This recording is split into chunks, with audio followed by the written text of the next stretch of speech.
Talk, folks. It's Dr. G with the rest of our discussion of forgetting so that you'll be ready to take your exam on Monday. So, the last time that we were here, we were talking a little bit about forgetting and some really important properties of forgetting.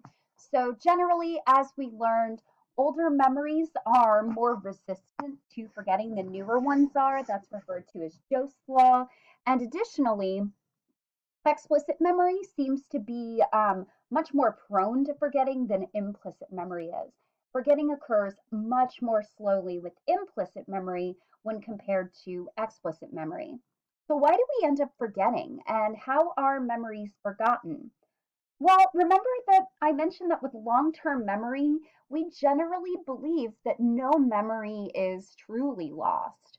It might have a decrease in activation or a decrease in storage ability, but once something has made it into long term memory, the problem becomes forgetting happening not because you didn't pay attention or things like that, but because information competes with each other at the moment of retrieval. And so, one of the major theories of forgetting is what is known as interference theory. And this is basically the idea that previous learning or new learning can actually disrupt our ability to retrieve things. So, we're going to talk about two different types of interference, and you should probably know these for the exam. We have what's referred to as proactive interference. This is a forward acting, hence why we call it proactive. In this particular instance, old memories are interfering with our ability to retrieve newer memories. In contrast to that, we have what is called retroactive interference. This is when we have backward acting interference, hence the retroactive. And in this particular case, new information is interfering with our ability to remember old information. So, for example, with proactive interference, here's a very good example. So, I get a new debit card and I get a brand new PIN. And after I and I'm going into the store, I use my ATM card for the first time, and they ask me for my PIN. Odds are pretty good that that PIN that I put in is going to be my old one, not my new one. And so that's where we kind of see proactive interference. In contrast, retroactive interference would be if I had been using my new debit card for a while and I forgot what my old PIN was because of my new debit card. Oh, other way. So, one of the things that is kind of interesting is that it's really easy to think that interference is a passive process and it really has nothing to do with us. But it turns out when researchers have looked at proactive interference, what they've actually discovered is that attentional control plays a role. So here we are looking at people with high attentional capacity versus low attentional capacity.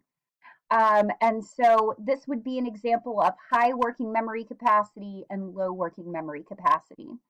And you can see that depending on the experimental condition, we have a group of participants who do not have to do a concurrent task, so there's no additional cognitive load, versus instances where there is a cognitive task that they have to do at the same time.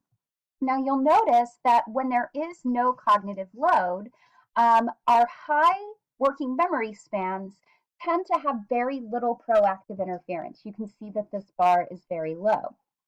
In contrast, if we look at our people with low working memory capacity, they show considerably more proactive interference.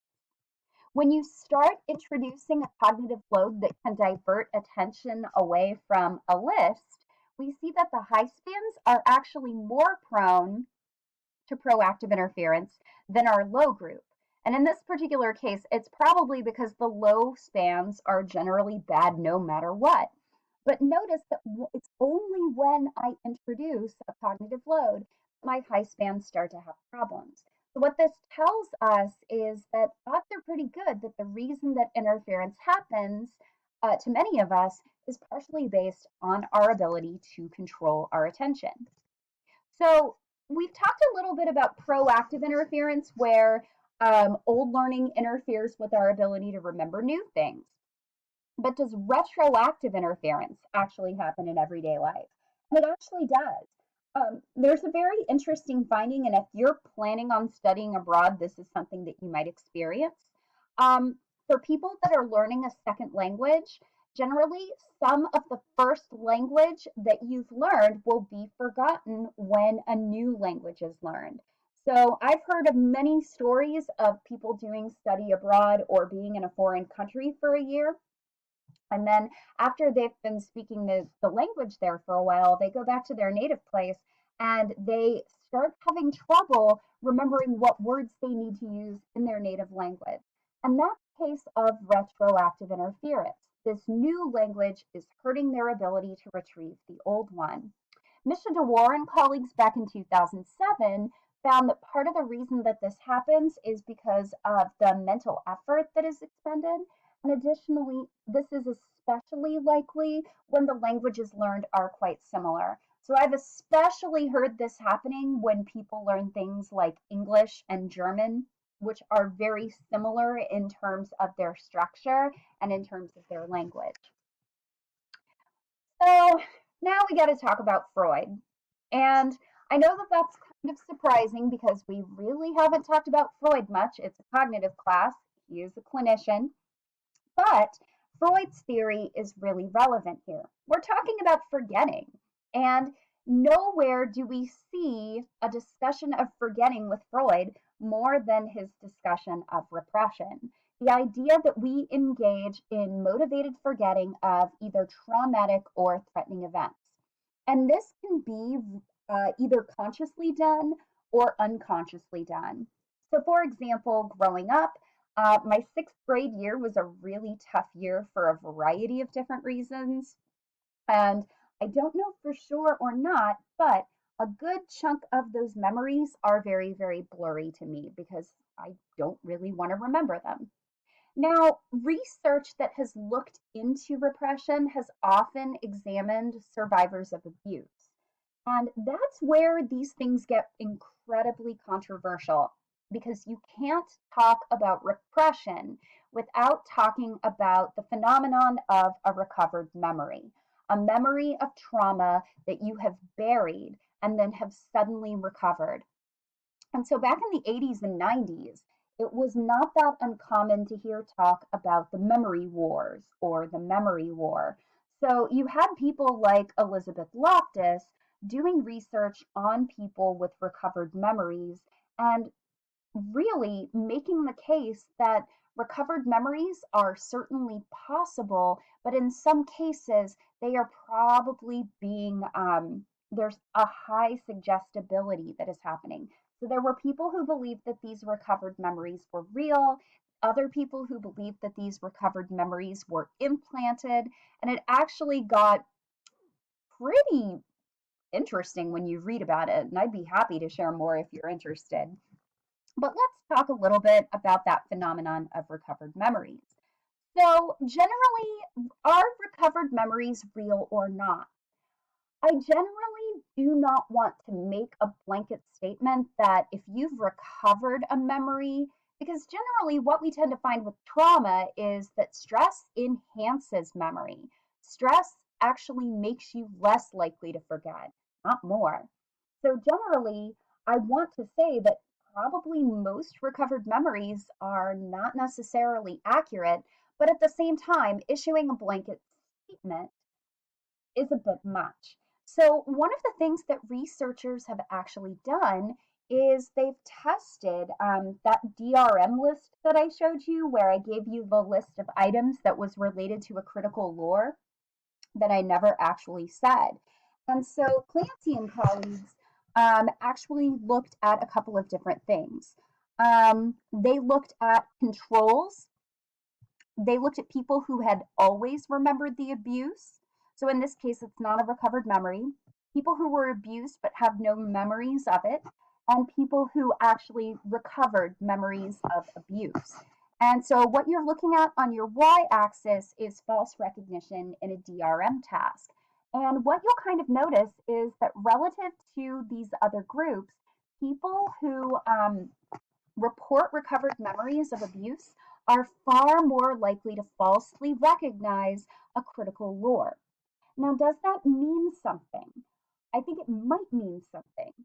In this particular case, it's possible that what's happening is that memories, these recovered memories, are not actually of events that have happened to this person, but they might be present in long term memory as something they saw on TV, something they read in a book or a movie, or something they heard about happening to somebody else. And that becomes very, very strongly tied with their own memories. Now, here's what's incredibly important. Life and Fetkowitz actually reported that about 80% of patients reporting recovered memories had received some kind of suggestion from their therapist. So there is this idea kind of floating around that if you don't remember a particular period of your life, it's because you must have blocked it out for some reason. And some therapists may potentially imply that that thing must have been traumatic in nature or involved an abuse component. And I'm not necessarily sure that that's actually the case. Some additional research comes from Gerards and colleagues back in 2007 and 2008.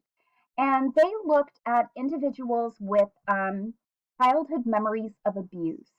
And they would either look at intrusions of anxious events or positive events while they were performing a particular task. And so here we have the target event. We have people who had never forgotten, so continuous. We have people who recovered spontaneously, and then we have people who spontaneously recovered through therapy, suggestive therapy.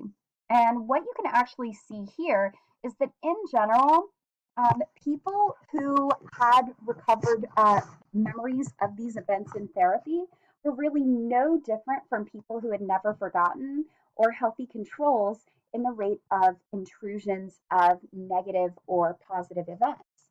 What is kind of interesting, though, is that for people who truly did spontaneously recover a memory of abuse and not through therapy, their intrusions tend to be considerably less.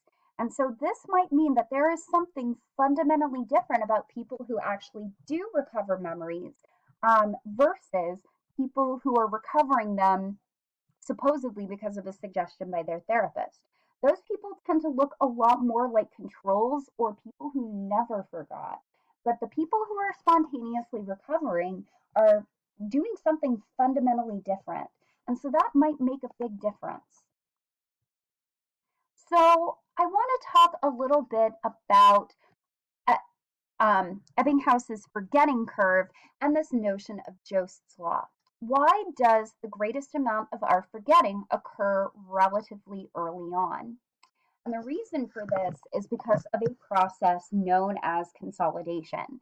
This is the process that really fixes information in long-term memory and makes it much more permanent. And for this is something that will take several hours, if not days, months, and years. And for this, the hippocampus is really critical, especially for those episodic memories. I'm going to go ahead and stop here, and we will continue this in the next screencast.